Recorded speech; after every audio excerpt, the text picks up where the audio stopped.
Hola chicos, ¿cómo están? Yo soy Kevin Ariel Rivas Campos, soy estudiante cuarto año de medicina de la Universidad de El Salvador y este día voy a ser su docente, siempre en el curso básico de la Escuela de Fisiología de la Harper Academia en colaboración con UDocs. El tema que vamos a estar cubriendo el día de hoy va a ser el sistema de control del organismo.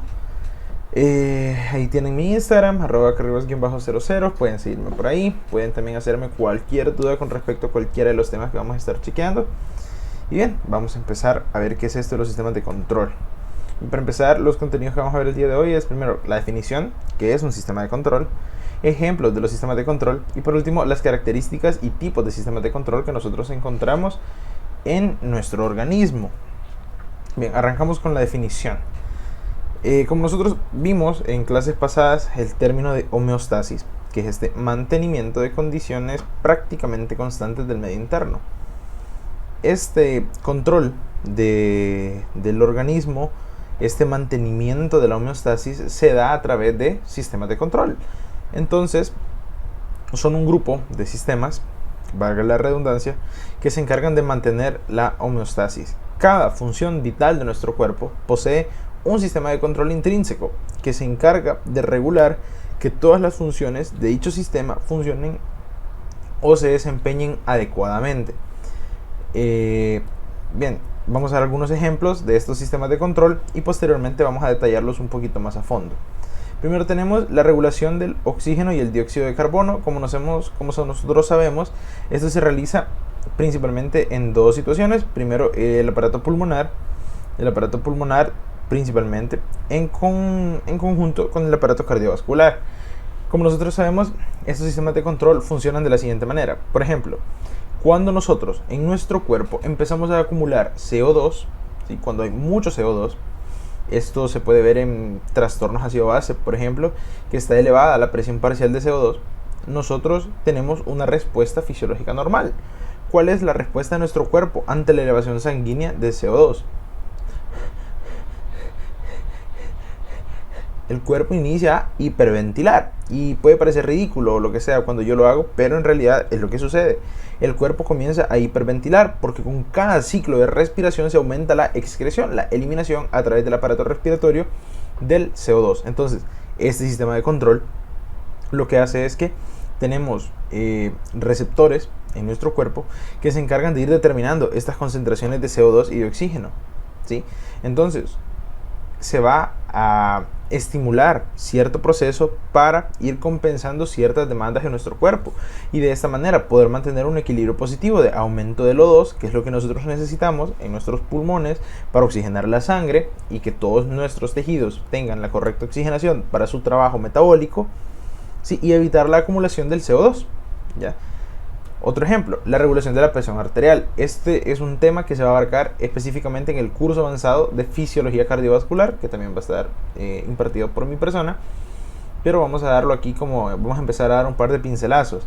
Aquí tenemos un ejemplo muy claro de regulación de presión arterial, como es el caso del sistema renina-angiotensina-aldosterona, que se encuentra pues desarrollado en el riñón. Aquí podemos ver primero, tenemos un suceso de alteración de la homeostasis. Esa es otra cosa muy importante a tomar en cuenta. Estos sistemas de control están manteniendo todo constante y están bien pendientes de cualquier mínimo cambio que altere la homeostasis.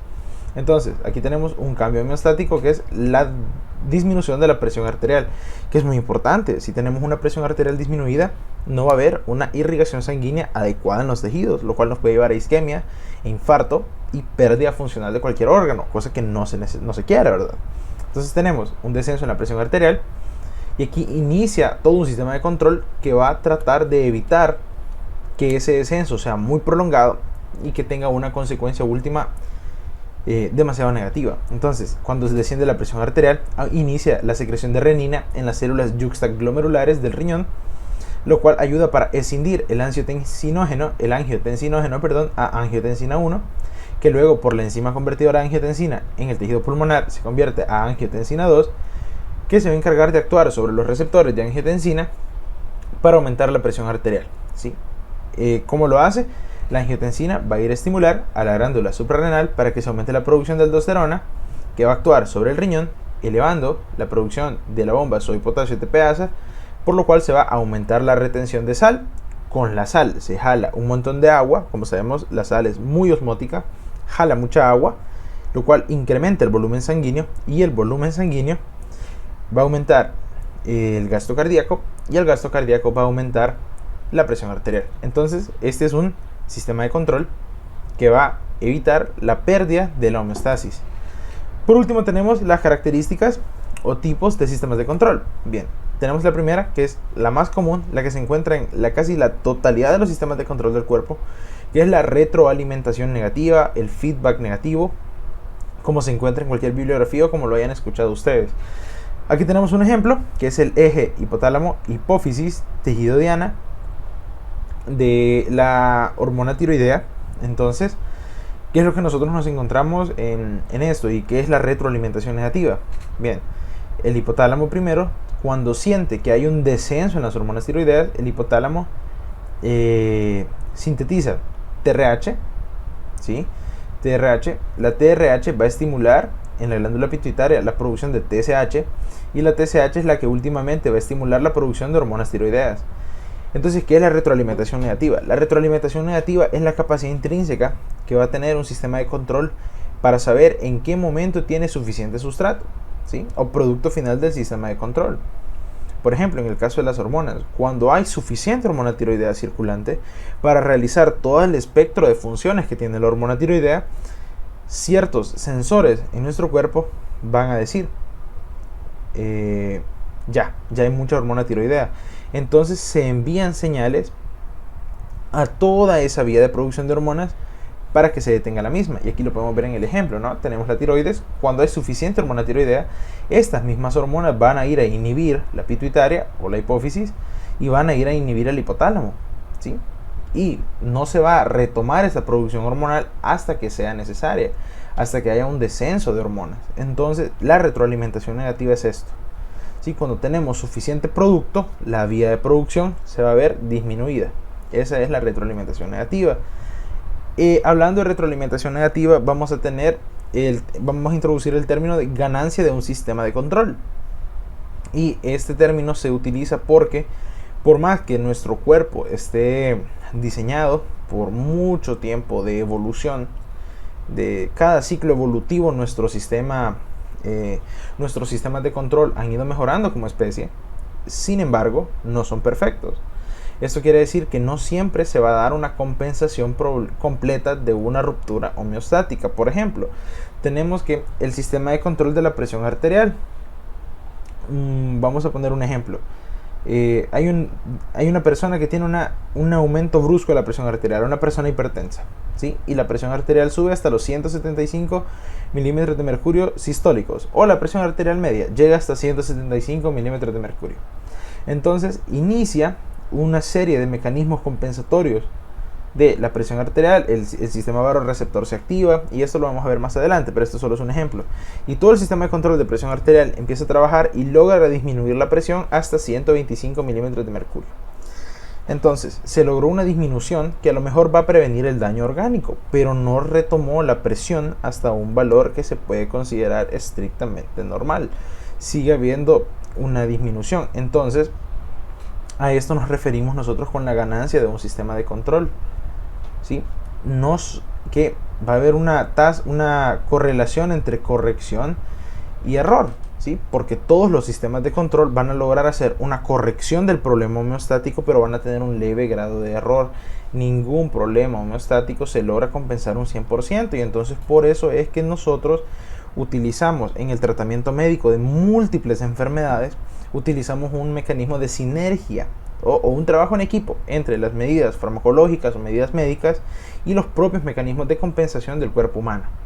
Bien, luego tenemos la segunda característica o segundo tipo de sistema de control, que es la retroalimentación positiva, que esta va a tener dos variantes, que va a ser primero negativa, y también vamos a tener una variante positiva. ¿A qué me refiero con esto? La retroalimentación positiva puede llevar a situaciones de muerte y puede tener también utilidades. Aquí vamos a dar un ejemplo primero en el caso de la retroalimentación positiva desde una perspectiva trágica, ¿no? Tenemos círculo vicioso y muerte. ¿A qué me refiero con esto?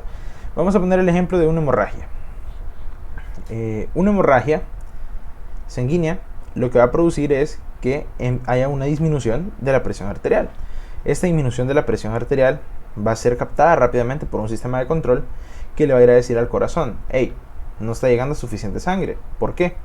Entonces el corazón va a empezar a bombear más rápido, más rápido. La frecuencia cardíaca se va a aumentar ante la hemorragia. Por eso es que las personas ante trastornos hemorrágicos presentan taquicardia. Entonces el corazón empieza a bombear más rápido para que llegue sangre a los tejidos. Pero como va a haber un daño en un vaso, o va a haber un trastorno de coagulación, y por ende va a haber mucha hemorragia, a pesar de que el corazón bombee y bombee y bombee, no se van a poder irrigar correctamente los tejidos. Entonces, cada bombeo, mientras más rápido bombea el corazón, más inefectivo va a ser cada bombeo. Y así, mientras más inefectivo se vuelve el bombeo del corazón, llega menos sangre, entonces se manda señal al corazón de que bombee más rápido y más rápido. Esto, a diferencia de la retroalimentación positiva, ¿ya? Mientras el corazón más rápido bombea, se demanda a sí mismo bombear más rápido. Entonces son círculos viciosos, ¿sí?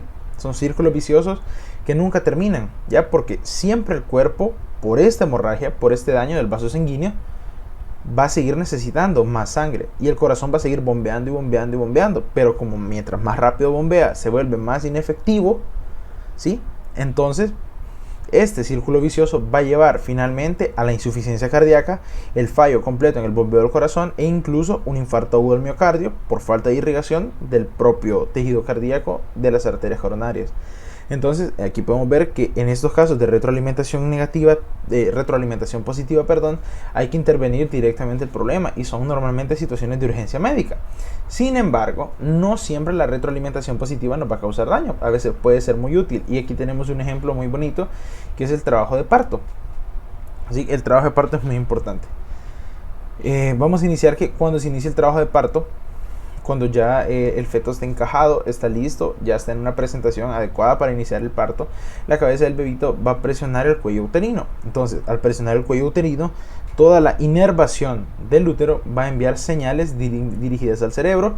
El cerebro va a estimular la pituitaria para que se empiece la secreción pulsátil de oxitocina. La hormona oxitocina va a viajar hasta el útero y lo va a hacer contraerse. Entonces, cuando el útero se contraiga, va a empujar al bebé, y el bebé, ¿qué va a hacer? Presionar el cuello del útero y se empieza el círculo vicioso. Esto es útil porque en el trabajo de parto, cuando empiezan estas contracciones, es que últimamente se da el parto. ¿Sí? Entonces se aprovecha este círculo vicioso para poder realizar de una manera más adecuada todo el proceso del nacimiento del bebé. ¿Sí? Entonces, como les digo, no todo es negativo con respecto a los sistemas de retroalimentación positiva, pero tienen funcionalidades muy limitadas, a diferencia de los de retroalimentación negativa. Y como les digo, son mucho más efectivos. ¿Por qué? Porque dependen de sí mismos. Una vez se ha producido suficiente sustrato, suficiente producto último, se detiene la producción hasta que sea necesario. En cambio, los sistemas de retroalimentación positiva no encuentran un punto donde terminar. Siempre están más y más y más y más y más. Y como les digo, pueden tener ambos escenarios, uno negativo, uno positivo, pero eso sería principalmente con respecto a los sistemas de control. Para esta clase he utilizado 3 bibliografías: la 14ª edición del Tratado de Fisiología Médica de Guyton, la 3ª edición de la Fisiología Médica de Boron y la 7ª edición del Constanzo de Fisiología. Muchas gracias por su atención, espero haya quedado claro. Estos temas del curso básico de Fisiología son solamente una antesala para luego ir detalladamente sistema a sistema corporal. Los invito a que sigan las redes de la Harper Academia. También que chequen la página de UDOX. Agradecer también a UDOX por todo su apoyo en el trabajo de esta academia y brindar pues recursos para que también nosotros vamos a brindar este servicio de educación médica gratuita para todos ustedes. Muchas gracias de nuevo por su atención. Cualquier pregunta la pueden hacer directamente en mis redes sociales o en las redes de la academia. Voy a estar pendiente. Muchas gracias y nos vemos en una siguiente clase. Adiós.